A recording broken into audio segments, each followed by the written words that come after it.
या न रोटी खाई न पानी पीने दिया और खेल तो भी हुआ ही नहीं।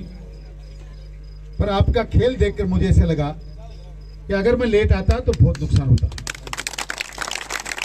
नौजवानों के जवानी का हौसला देखा, खिलाड़ियों में बहुत ही अनुशासन के साथ खेला हुआ खेल देखा। आप सारे के सारे खिलाड़ी बहुत बहुत धन्यवाद के पात्र हैं। और अभी उद्घोषक महोदय कह रहे थे कि दोनों को अलग अलग ग्राउंड में बैठाया जाए, पर आप देखिए इनकी बातचीत से कहीं लगता है कि इनके आपस में किसी प्रकार की कोई वैमनस्यता हो सकती है। मेरा मानना यह है कि खेल इसी भावना से खेलना चाहिए। गांव के नाम, आपके नाम मात्र एक पहचान है। खेल में मैदान में उतरने के बाद खेल की एक ही पहचान होती है कि वो खिलाड़ी है। जर्सी के नंबर, उनके नाम मात्र इसलिए लिए जाते हैं ताकि पॉइंट आउट देने के लिए या आउट करने के लिए एक पहचान हो सके, किस खिलाड़ी को बाहर बैठना है, किसको अंदर जाना है। बाकी आप सब खिलाड़ी हैं। मैं बहुत आभारी हूं आयोजकों का कि उन्होंने दोनों बार उद्घाटन में और समापन में मुझे बुलाया, और पूरे गांव के लोगों का ऋणी हूं कि आपने मुझ पर इतना उपकार किया। और इन बच्चों से कहना चाहता हूं कि जिंदगी में हार और जीत मात्र दो पहलू हैं। कहीं भी ना हार अंतिम है ना जीत अंतिम है। ये एक ऐसे शब्द हैं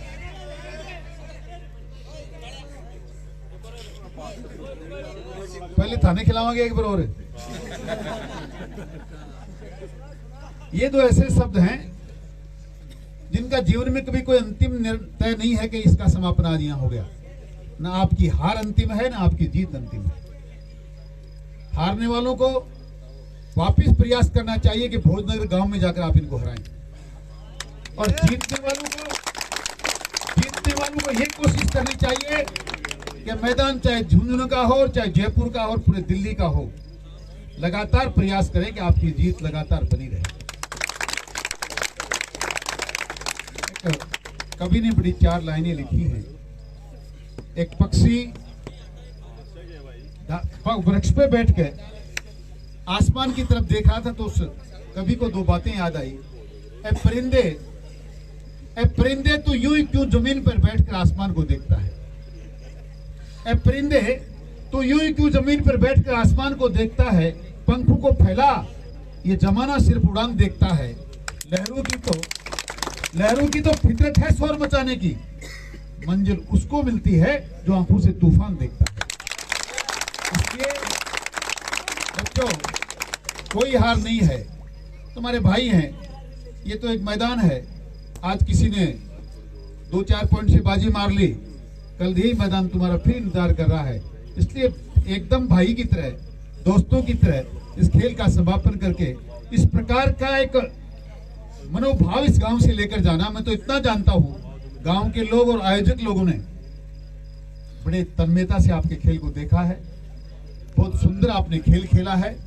और मैं निवेदन कर गया था उद्घाटन के समय कि पूरे गांव के लोग इकट्ठे होकर इनकी हौसला अफजाई करना, उसमें गांव लोग के लोगों ने कोई कमी नहीं छोड़ी। आप धन्यवाद के पात्र हैं, बखूबी आपने उस बात को निभाया। समय बहुत ज्यादा हो गया, इसलिए मैं नहीं चाहता कि अब मैं इस बात का अनाधिकार प्रयोग करूं कि आप लोग बच्चे भी खेल के थके बैठे हैं। गांव के लोगों ने भी खेलते खेलते, मैं समझता हूं कि अब 10 बज गए, घर जाने का समय भी हुआ है। वरना तो इस प्रकार की नौजवान टीम के बीच में खड़े होकर भाषण देने वाली की इच्छा कभी नहीं होती, वो बैठ जाए। पर चूंकि समय वाकई ज्यादा हो गया, तो मैं तो आपको एक चुटकुला सुना देता हूं।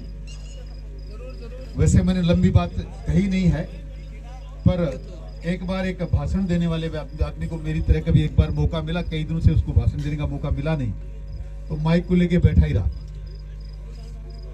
जब सारे लोग भाषण सुनते सुनते चले गए, क्योंकि उसकी तो आदत थी, कहीं तजवीज बैठी नहीं, माइक हाथ में आ गया, जब सोचा आज टाइम है, पूरी मन की भड़ास निकाल लेता हूँ। हालांकि आप तो उठे नहीं उस दिन, गांव के सब लोग चले गए थे।